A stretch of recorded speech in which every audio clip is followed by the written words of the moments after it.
Merci, secrétaire général de la région de Dakar. Merci également, Cheikh Bachir, le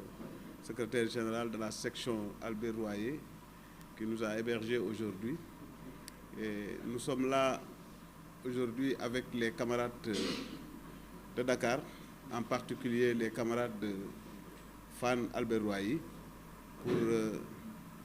en profiter, annoncer une grève que nous avons prévue à partir de demain, le 26 et le 27. Mais auparavant, installer la section Albert Royer du SATSUS, qui existe depuis un bon moment, mais on devait en profiter pour faire leur accréditation auprès des autorités sanitaires, mais également aussi des autorités administratives, comme nous l'avons déjà fait presque partout dans toutes les régions du Sénégal. Donc aujourd'hui, le point de presse tient juste à rappeler et prendre l'opinion également en témoin et la nécessité quand même de faire aboutir une revendication qui remonte de plus de 12 ans, qui est supportée par une plateforme comprenant essentiellement un point central qui consiste au reclassement des techniciens supérieurs au niveau de la hiérarchie A2. Après, bien sûr, un complément d'un certain gap de formation de 2 ans que nous avons fait en ligne et qui a été sanctionné par un diplôme d'État appelé Précates. Donc, depuis maintenant 2 ans encore, nous avons terminé la formation parce que nous l'avions démarré en 2021. Nous l'avons terminé en 2023. Depuis 2023, quand même, on courait derrière ce reclassement. Nous avons suivi le processus jusqu'à ce qu'aujourd'hui, on se retrouve au niveau d'un décret qui doit permettre l'application, qui se trouve aujourd'hui au niveau du secrétariat général du gouvernement, qui est donc hors du ministère de la Santé qui nous utilise, mais également aussi du ministère de la Fonction publique.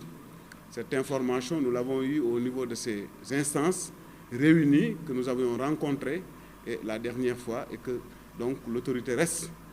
au niveau de la présidence et de la primature, parce que c'est un décret qui doit permettre l'application. Le point de presse donc vise à interpeller directement ces autorités pour qu'ils fassent aboutir une revendication et vraiment si précieuse pour ce corps, qui est un corps pas moins important dans le système sanitaire, parce qu'il a permis, qu'on le veuille ou pas, aujourd'hui à juguler l'insuffisance des spécialistes médicaux au niveau de la périphérie, mais également au niveau des populations les plus éloignées qui ont droit effectivement à ces prestations. Ainsi, vous avez vu à travers le pays l'amélioration aujourd'hui de la santé maternelle et infantile par la prise en charge chirurgicale en périphérie, avec tout l'arsenal qui va avec la chirurgie, sous-entend l'utilisation de l'ensemble des spécialistes paramédicaux, depuis le laboratoire jusqu'au niveau de l'anesthésie, au niveau des blocs opératoires qu'on appelle les SOU, les soins obstétricaux d'urgence. De même également aussi, dans les CPS, aujourd'hui, vous faites le tour des hôpitaux, vous vous rendrez compte que tout ce qui est fait au niveau des blocs opératoires, c'est avec les techniciens en anesthésie, c'est avec également aussi au laboratoire les techniciens de labo, la kinésie, l'ophtalmo, odontostomatologie. Donc presque dans toutes les spécialités, on y retrouve ce corps des techniciens supérieurs. Certes, très mal connu par la population, parce qu'en fait, ils travaillent dans un environnement plus ou moins isolé, parce que c'est souvent le dernier recours. Ils travaillent sur les urgences. Donc, ils ne sont pas trop en contact avec la population, avec les accompagnants. Ce qui fait que d'habitude, les gens ne comprennent pas très bien ce corps. Heureusement, avec le SATSUS, qui est né depuis 2018, aujourd'hui, même certaines autorités ne comprenaient pas, mais aujourd'hui sont tous en phase avec nous. Il est important également de profiter de ce point de presse pour rappeler que le SATSUS n'a pas traité avec des personnes. Nous avons traité avec un État. Qui parle de décret, parle d'un État. Qui parle également aussi d'un arrêté, parle d'un État. Parce que ça, c'est les instruments légaux qui permettent à certaines personnes, à un moment donné, de par leur responsabilité, de prendre des décisions que tout le monde est tenu d'accepter. C'est répondre juste à souvent ce que nous entendons avec certaines autorités pour dire que ce n'était pas avec nous. Nous l'avons connu avec plusieurs ministres. Nous l'avons connu également avec plusieurs gouvernements. Aujourd'hui également aussi, ce gouvernement ne peut pas se dérober, soit disant que ce n'était pas avec eux. Parce qu'ils assument aujourd'hui, c'est l'État qui leur donne le statut qu'ils occupent. C'est l'État qui leur permet aujourd'hui de décider au nom de tous les Sénégalais. Donc à partir de ce moment, c'est cet État avec nous que nous avons traité. Donc nous, on ne peut pas accepter ce principe. On peut dire peut-être que nous sommes en train de réfléchir, nous sommes en train de discuter, nous sommes en train de prendre des mesures, mais se dire que, en fait, on ne peut pas, ce n'est pas nous, si ça traînait depuis 2012, je regrette, depuis 2012, les choses ne sont pas restées en place. Parce que nous avons fait plusieurs plans d'action qui nous ont conduit à la création d'un premier décret qui a permis effectivement la création du corps d'accueil, qui est le corps des administrateurs de soins, des administrateurs de services et des ingénieurs en biomédical. Donc, on n'est pas resté les bras croisés. Les autres aussi qui étaient là n'ont pas resté les bras croisés. Jusqu'au dernier contact que nous avons eu, le dernier contrat que nous avons arrêté avec l'État qui vient de partir, qui était la nécessité de compléter un gap que nous avions accepté, que nous avons fait. Et aujourd'hui, tous les techniciens supérieurs qui ont fait la formation du pré-CATES après 2 ans et détenir le diplôme d'État ont le droit de réclamer ce reclassement. Parce que c'est de ça qu'on s'était entendu avec l'État. Donc l'État qui est là a trouvé le dossier à ce niveau. Et heureusement, quoi qu'on puisse dire, après 11 mois, il y a eu des grands pas qui ont été faits aussi avec cet État. Mais aujourd'hui, il reste la dernière partie, qui est la partie la plus importante, c'est de sortir le décret qui permet l'application de cette mesure. Et ce décret, aujourd'hui, a été une proposition du ministère du service juridique du ministère de la Santé, l'employeur, qui a travaillé avec le ministère de la fonction publique, et effectivement qui est passé au niveau de la primature et se trouve au niveau du secrétariat général. Donc c'est à ce niveau que nous interpellons le Premier ministre et le Président de la République quand même d'achever ce que nous attendions depuis 12 ans. Ils auront ce mérite, mais aussi, quoi qu'on puisse dire, c'est les personnes à interpeller, parce que c'est à ce niveau effectivement que se trouve aujourd'hui ce dossier. Voilà en fait ce que nous voulions dire. Maintenant, nous utilisons tous les moyens légaux que nous offre aujourd'hui notre statut de syndicat qui comprend, qui a un récépissé et qui a son règlement intérieur, qui a son statut, mais aussi qui sait les droits du syndicat. Donc ces moyens légaux, entre autres les communications, entre autres également les sorties, nous avons également aussi le droit de grève que nous avons, parce que nous avons déposé un préavis de grève qui couvre la période et nous tenons à faire 48 heures à partir du 26 demain, le 26 et le 27. Et cette fois-ci quand même avec une précision que les services d'urgence seront assurés. Parce qu'il y a eu coïncidence avec d'autres mouvements des médicaux qui font que souvent, on ne voudrait pas quand même que la population paye les pots cassés. Parce que l'objectif, ce n'est pas ça. L'objectif, nous, ce n'est pas de faire souffrir une population, de créer un désert au niveau des services de santé. Mais quand même, l'objectif, c'est d'attirer l'attention des autorités. Il faut que les autorités comprennent que nous n'allons pas lâcher les moyens que nous offre le droit pour défendre quand même notre intérêt. Et qu'aujourd'hui, nous sommes disposés à discuter sur tous les aspects. Parce que quand même, le reclassement, c'est un processus qui a été très long, mais qui comprend aussi beaucoup d'autres aspects. Et là, il faut le dire, la fonction publique a travaillé avec nous sur beaucoup de questions. Et je pense que sur le plan technique, tous les aspects sont au rendez-vous. Il reste simplement la décision politique. Et cette décision politique est détenue au niveau de la présidence et au niveau de la primature. Donc vraiment, nous à travers ce point de presse, nous les interpellons pour quand même qu'ils fassent aboutir cette revendication dont ils auront effectivement le mérite. Voilà donc ce que je tenais à dire par rapport effectivement à ce point de presse. Bon, on le fait en wolof. waaw Abdallah yow tane woo ma ci wolof. waaw asalaamaaleykum. je ne m'étais pas présenté. Voilà.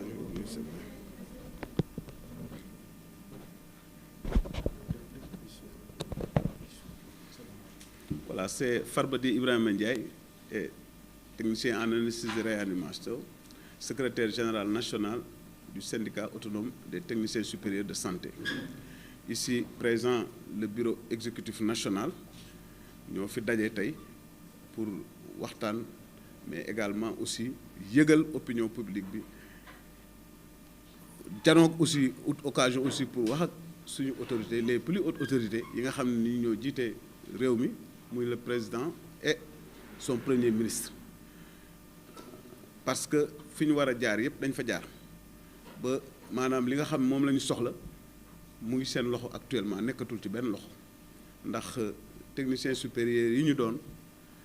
ci spécialité yëpp dañuy dund maanaam benn injustice boo xam dafa yàgg depuis 2012 la ñu doon réclamer ñu yóbbuñu ci fi nga xam ne nii mooy suñu dayo muy hiérarchie A2 ñu ne ñu woon nag ñu ciy waxtaan di ci wax ak suñu ministère bi nga xam moo ñu employé mooy ministère de la santé di ci waxtaan ak fonction publique ba ñoom ñu créé benn commission boo xam ne nii ñi nga xam ne yëpp dañuy bokk ci yéegal boobu ñu waroon a daje muy ministère de la santé muy fonction publique boole ci également ministère des finances parce que loolu yi dafa amoon impact financier bi ñu ci waxtaanee ñu ne ministère de la santé da ngay xool nag lan moo manqué loo xam ne nii war nañ ko yokk seen formation ñoom pour ñu mun a àgg dayo boobu ñu ne waaw am na programme bu ñu ci war a yokk entre autres bëri na c'est un programme bu yaatu la woon boo xam ne nii ñaari at lañ def pour def ko bañ defee ñaari at yi ñu ngi def examen ñi ci at mi yëpp am seen diplôme maintenant li des mooy ñu yóbbu leen ci dayoo boobu ñuy wax malheureusement mu yàgg na gouvernement yaa ngi dem gouvernement bu ñëw keneen dem ñi ñëw di démarrer waat à zéro ñi ñëw di wax mais dañu bëgg a fàttali nit ñi rek ne ñun mësuñoo signer ay engagement avec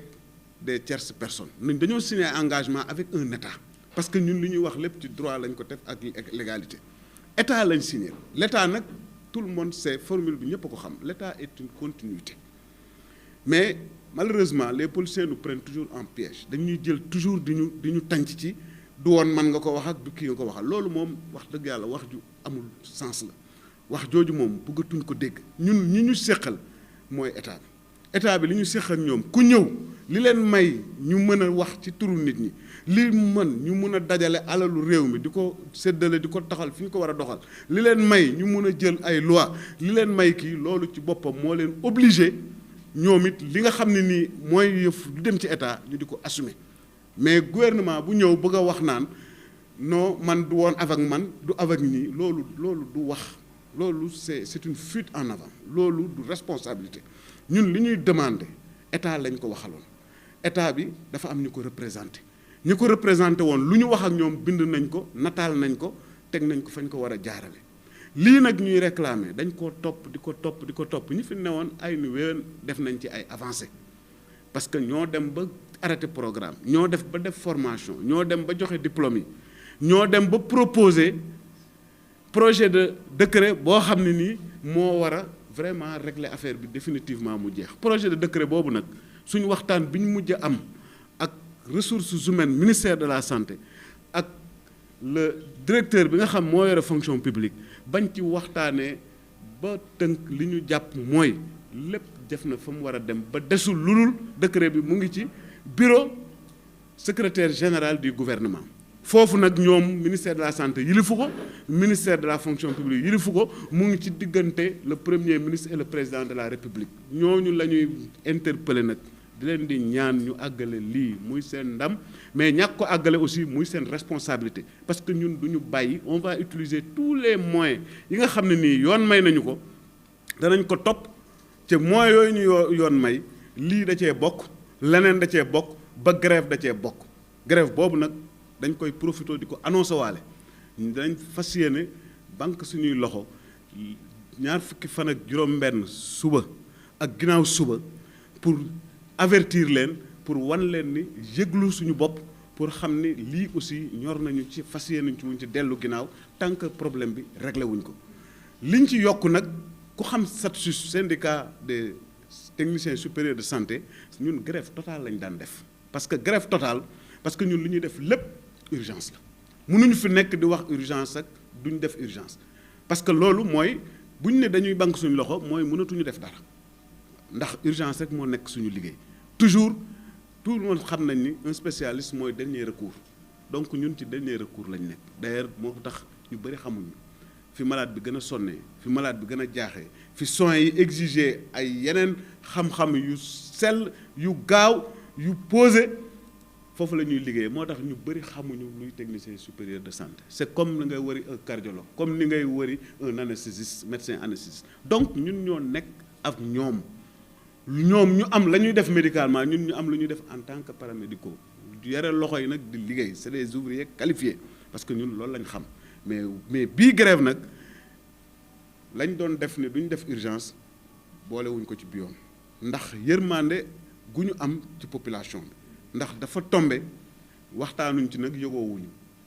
diisoowuñ ci it dafa tombe aussi SAMES bi nga xam ni moo boot tout ce qui est médecin ñoom it di grève ñaar fukki fan ak juróom-benn ak ñaar fukki fan ak juróom-ñaar mooy suba ak ginnaaw suba ñoom nag suñu masaan grève am na urgence yoo xam ne nii presque ñoo ko yenn ñu nit aussi suñu ne woon grève ñoom ñoo ko yenn bon nag ñun suñu ne dañu def grève totale day indi juwaloo et puis day gën a sonal population bi moo waral ñu ne bi yoon dinañ def 48 heures exceptionnellement assurer nag les urgences cette fois-ci fu technicien nekk de la santé foo mën di nekk lay interpeller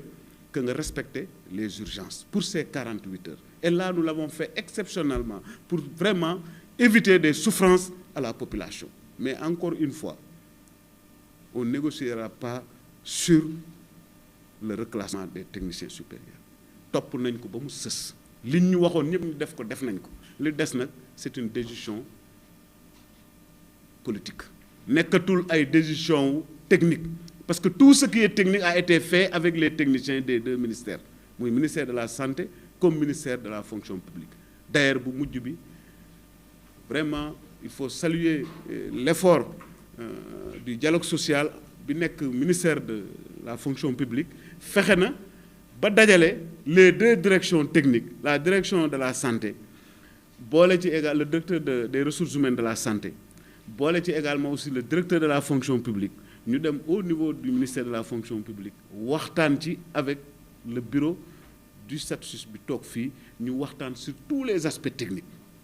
problème yi ci war a am yépp reclassement discuté nañ ci ba ñoom ils ont ficelé le dossier donc nekkatul problème d'applicabilité li des kay mooy l'autorisation d'applicabilité donc ñu ngi ciy invité le corps bi ñu war a yóbbu existé na on les appelle les administrateurs de soins les administrateurs de services les ingénieurs biomédicaux ñoom ñëpp pare na